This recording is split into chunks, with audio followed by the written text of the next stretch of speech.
Sapaks party Madhya Pradesh की ओर से एक प्रेस वार्ता 9 मसाला आयोजित की गई, जिसमें सपाक्स पार्टी की प्रदेश प्रवक्ता श्रीमती प्रीति तिवारी ने बताया कि सपाक्स पार्टी उन सभी सामान्य नागरिकों की परेशानियों का निदान करने में पहल करेगी जिनके साथ किसी भी प्रकार का अन्याय, अत्याचार या आर्थिक शोषण हुआ हो। इससे पात्र अभ्यर्थियों को बेरोजगारी का कष्ट और मानसिक त्रास का सामना करना पड़ रहा है। इसके अतिरिक्त विभाग परिवर्तन और प्रवर्ग परिवर्तन के सभी वर्गों के पद रिक्त हैं। सभी पदों को भी नियोजन प्रक्रिया में सम्मिलित किया जाए। प्राथमिक शिक्षकों के 51,000 पदों पर पद वृद्धि की जाए। सरकार जिन शिक्षक शिक्षिका ने नियुक्ति परीक्षा पास कर ली उन्हें वेतन क्यों नहीं दे रही, क्योंकि प्रदेश सरकार इनकी पोस्टिंग देने में विफल है। क्या वर्तमान मध्य प्रदेश सरकार 26 करोड़ रुपए अनुसूचित जाति और जनजाति को देने के बाद उनको आत्मनिर्भर बना पाई? आत्मनिर्भर भारत का सपना ऐसे साकार नहीं हो पाएगा। वोटर का सर्वे तो घर पर होता है, लेकिन क्या कभी इस बात का सर्वे होगा कि घर में कोई कमाने वाला है या नहीं? दैनिक वेतनभोगी कर्मचारी, शिक्षाकर्मी आदि को नियमित करने में प्रदेश सरकार विफल रही है। भारत का संविधान आत्मसम्मान पूर्वक जीवन यापन की गारंटी देता है, लेकिन प्रदेश सरकार ने कुछ नहीं किया।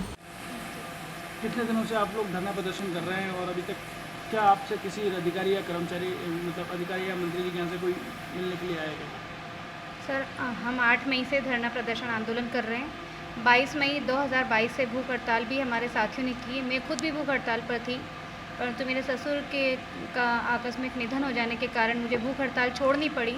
परंतु आज भी हमारे कई साथी भाई बहन भूख हड़ताल पर बैठे हैं। आज भी 4 सदस्य भूख हड़ताल पर हैं और एक महिला अभ्यर्थी लगातार 22 तारीख से ही भूख हड़ताल पर है। हमें इस दौरान कोई भी व्यक्ति सरकार की तरफ से मिलने नहीं आया, ना विभाग की तरफ से कोई मिलने आया, जबकि कई बार हम उन्हें ज्ञापन सौंप चुके हैं, मांग पत्र सौंप चुके हैं।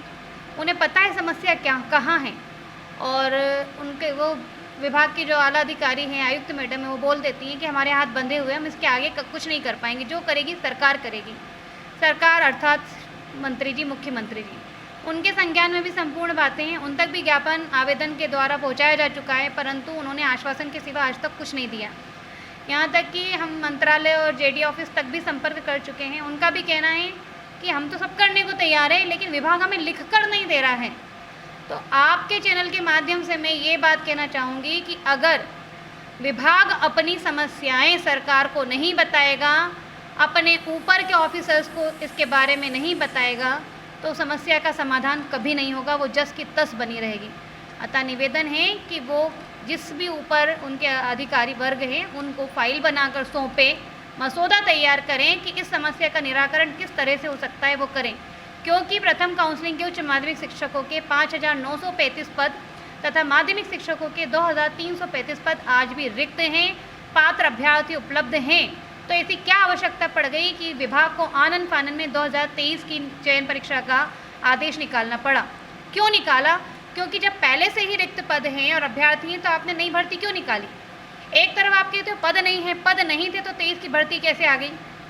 और 23 की भर्ती आई तो हमारे साथ अन्याय क्यों? हम तो पहले से पात्र हैं, योग्यताधारी हैं, आयु सीमा को पार कर रहे हैं। कब तक परीक्षा देंगे हम? परीक्षा देने की एक सीमा होती है। आयु सीमा ओवर एज हो जाने के बाद आप भी हमें फॉर्म भरना अलाउ नहीं करेंगे। हम अपने जीवन के 5 साल महत्वपूर्ण दे चुके हैं। इस भर्ती के इंतज़ार में आज हम सड़कों पर बैठे हैं। लगभग 1 महीना होने को आया, आज 2 जून हो गई, 8 मई से हम बैठे हुए हैं। लेकिन प्रदेश प्रवक्ता सपाक्स सरकार के अड़ियल रवैये के कारण आज हमारे यहाँ नियुक्तियाँ, दैनिक वेतन भोगियों का नियमितीकरण, अधिकारी कर्मचारियों की परेशानियाँ, उस सब को लेके हम लोग आए हैं। एक शिक्षित वर्ग बहुत ज़्यादा परेशान है। डिग्री तो ले लेता है, डिग्री के बाद उसके पास रास्ते नहीं है। जो लोग पहले से ही नियुक्त हैं, जो लोग दैनिक वेतन भोगी के रूप में काम कर रहे हैं, तो सरकार अपना रुख स्पष्ट करे, पहले उनका नियमितीकरण करे, उनको आस में न रखे। दूसरा, ये शिक्षक लोगों का कहना है कि इन्हें शिक्षक एग्ज़ाम क्वालिफाई कर लिया है और आज दिनांक तक इनकी भर्ती नहीं हो पाई, पोस्टिंग नहीं मिल पाई है। तो माननीय मुख्यमंत्री जी से निवेदन है कि आप इनकी तरफ थोड़ा ध्यान दें और इनकी नियुक्ति जितनी जल्दी हो सके और इनका वेतन जितनी जल्दी इनको मिल सके। आप एक तरफ आत्मनिर्भर भारत की बात करते हैं और आपने नियुक्ति और दैनिक वेतन भोगी और प्रमोशन सब पेंडेंसी में डाल रखे हैं, तो मेरे को नहीं समझ में आ रहा है ये हमारा भारत निर्माण कैसे हो रहा है। एक तरफ आप खुद प्रचारित प्रसारित करते हैं कि हम 2600 करोड़ रुपए बांट रहे हैं तो मैं पूछना चाहती हूँ, क्या ये बांटने से हमारा देश आत्मनिर्भर हो जाएगा क्या? 2600 करोड़ रुपए हमारी सरकार ने आत्मनिर्भर भारत बनाने के लिए बांटा है। तो ये बांट के सिर्फ वोट बैंक की राजनीति कब तक चलेगी? दूसरा, सपक्ष पार्टी की इस पर अपनी क्या राय है? सपक्ष पार्टी ये कहना चाहती है कि आप घर घर वोट का सर्वे करते हैं, पर आप घर घर रोजगार का सर्वे क्यों नहीं करते कि इस घर में आमदनी के क्या साधन है? हर घर एक रोजगार, इससे भारत निर्माण होगा। और आप अधिकारी कर्मचारियों की जायज मांग के प्रति संवेदनशील हो जाएं।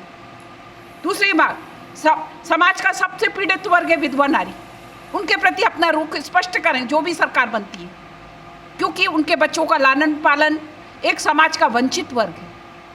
वो अगर क्वालिफाई हैं, वो योग्य हैं, तो उनको शिक्षक की नौकरी दी जाए। सपक्ष पार्टी